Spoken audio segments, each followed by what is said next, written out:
তো hello friends, আমি Sandeep and আপনারা দেখছেন লার্নিং দুনিয়া 2.0 ইউটিউব চ্যানেল। তো ফ্রেন্ডস, আবারও কিন্তু আপনারা যারা প্রাথমিক শিক্ষক নিয়োগ প্রক্রিয়ার 2023-এর টেট ক্যান্ডিডেট রয়েছেন এবং আপনারা যারা আগামীতে আপনাদের ইন্টারভিউ নোটিফিকেশন এবং নিয়োগ প্রক্রিয়াটিকে নিয়ে অত্যন্ত চিন্তিত হয়ে রয়েছেন, মূলত তাদেরকে উদ্দেশ্য করে আজকের এই ছোট্ট এবং আর্জেন্ট ভিডিওটা কিন্তু ক্রিয়েট করতেই হলো। মূলত আপাতত আপনাদের রেজাল্ট প্রকাশ হয়নি ঠিকই, তবে আগামীতে নিয়োগ কিন্তু পেতে হবে। সেক্ষেত্রে নিয়োগ পাওয়ার জন্য পর্যাপ্ত শূন্য পদের বিষয়টি নিয়েও একটু চিন্তাভাবনা করতে হবে, এটা আপনারা সকলেই জানেন। তাই মূলত আপনাদের সামনে গতকালকে একটি ভিডিও প্রোভাইড করেছিলাম বা একটি নোটিফিকেশন শো করেছিলাম। সেখানে কিন্তু ফ্রেন্ডস অবশ্যই আপনাদেরকে বলেছিলাম যে অলরেডি জেলাভিত্তিক কিন্তু একটি সমীক্ষার কাজ শুরু করা হয়েছে অলরেডি প্রাথমিক শিক্ষা পর্ষদের তরফ থেকে, এবং ভ্যাকান্সিটা জানার জন্যই মূলত এই নির্দিষ্ট সমীক্ষার কাজ চালানো হচ্ছে। বিষয়টা অলরেডি গতকালকের ভিডিওর মধ্যে আলোচনা করেছি, তবে গতকালকের ভিডিওটা দেখার পর অনেকেই কয়েকটি বিষয় নিয়ে প্রশ্ন করেছেন আমাদেরকে কমেন্টের মাধ্যমে। তাই আপনাদের মধ্যে থেকে উঠে আসা প্রশ্নের যথাযথ উত্তর প্রোভাইড করবো বলেই আজকের ভিডিওটা কিন্তু ক্রিয়েট করেছি। দেখুন, এই মুহূর্তে আপনাদের সামনে নোটিফিকেশনটাকে আরও একবার শো করছি, যেটা গতকালকে আপনাদেরকে দেখিয়েছিলাম ভিডিওর মধ্যে। তো নোটিফিকেশনটা নিয়ে যে প্রশ্নগুলো এসছে বা যে কনফিউশনটা তৈরি হয়েছে চাকরি প্রার্থীদের মধ্যে, সেটা হচ্ছে অনেকেই কমেন্ট করেছেন এই নোটিফিকেশনটা অত্যন্ত পুরনো একটি নোটিফিকেশন।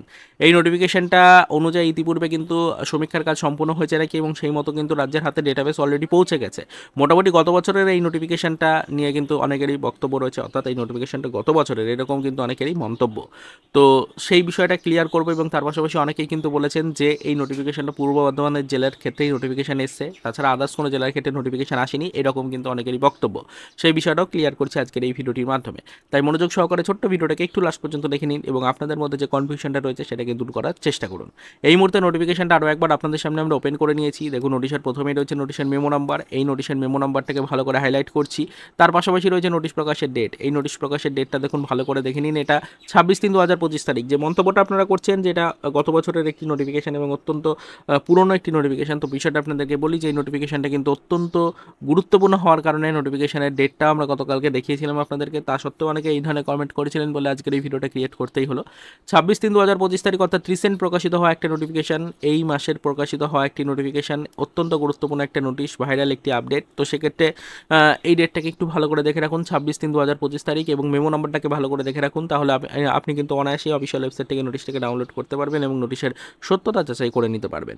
তার পাশাপাশি বলে রাখি, অবশ্যই আপনার যদি কোনো সোর্স থাকে তাহলে কিন্তু পূর্ব বর্ধমান জেলার তরফ থেকেও কিন্তু আপনি সরাসরিভাবে অফিসিয়াল নোটিফিকেশনটা নিয়ে কিন্তু খোঁজ নিতে পারেন। সেখান থেকে কিন্তু আরও বিস্তারিত আপনি আপডেট পেয়ে যাবেন যে নোটিশটা পুরনো না নতুন।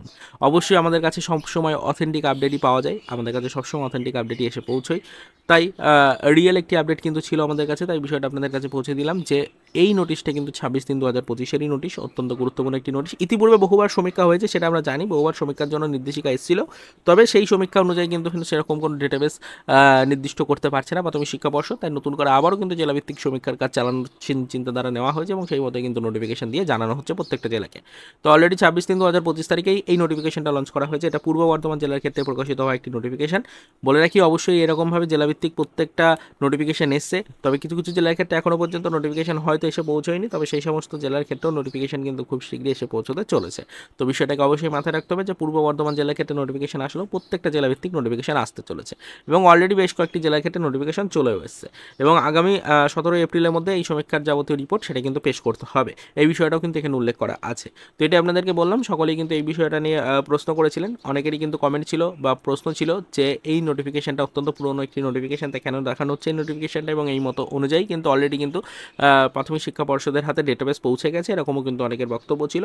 সেটা আপনাদেরকে বললাম যে ইতিপূর্বে সমীক্ষার কাজ হয়েছে বলেই কখনোই মনে করবেন না যে সেই একবারই সমীক্ষা হয়েছে, পুনরায় নতুন করে সমীক্ষার জন্য নোটিফিকেশন লঞ্চ করা হয়েছে। 26/3/2025 নোটিফিকেশন লঞ্চ করা হয়েছে, সেই নোটিশটাই আপনাদের সামনে শো করা হচ্ছে। পরবর্তীতে আমরা আবারও এই বিষয়ের উপরে আপডেট কালেক্টের চেষ্টা করব, যখনই কোনো আদার্স আপডেট বা ইনফরমেশন পাবো সেটা তো অবশ্যই আপনাদেরকে জানাবো। আর আশা করি আপনাদের মধ্যে যে কনফিউশনটা ছিল এই নোটিফিকেশনটা নিয়ে, সেটা কিন্তু এবার সম্পূর্ণরূপে দূর হয়েছে। তো পরবর্তীতে এই সমীক্ষার যা রিপোর্ট আসবে সেটা সম্পর্কিত বিস্তারিত আপডেট আমরা জানবো, এবং পরবর্তীতে সেই সকল আপডেটগুলো আপনাদের সাথে শেয়ারও করব। তো অনেকেরই মনে অনেক ধরনের প্রশ্ন কাজ করছিল গতকালকের ভিডিওটা দেখার পর, নোটিফিকেশনটা দেখার পর অনেকের মনে অনেক ধরনের প্রশ্ন উঠেছিল, তাই আজকের ভিডিওটির মাধ্যমে সকল প্রশ্নের যথাযথ উত্তর আপনাদের কাছে পৌঁছে দিলাম, এবং আপনাদের করা মন্তব্যের যথাযথ উত্তর কিন্তু আপনাদেরকে দিলাম। আশা করি আপনারা সকলে এইবার বিষয়গুলো বুঝতে পারলেন। তো আশা করি আর এই নোটিশ নিয়ে কোনো কনফিউশন কারোর মনে নেই। তো চলুন দেখা হবে নেক্সট ভিডিওতে। পরবর্তীতে আবারও আমাদের 2023 টেট ক্যান্ডিডেটদের জন্য কিছু আদার্স অফিসিয়াল আপডেটের সাথে।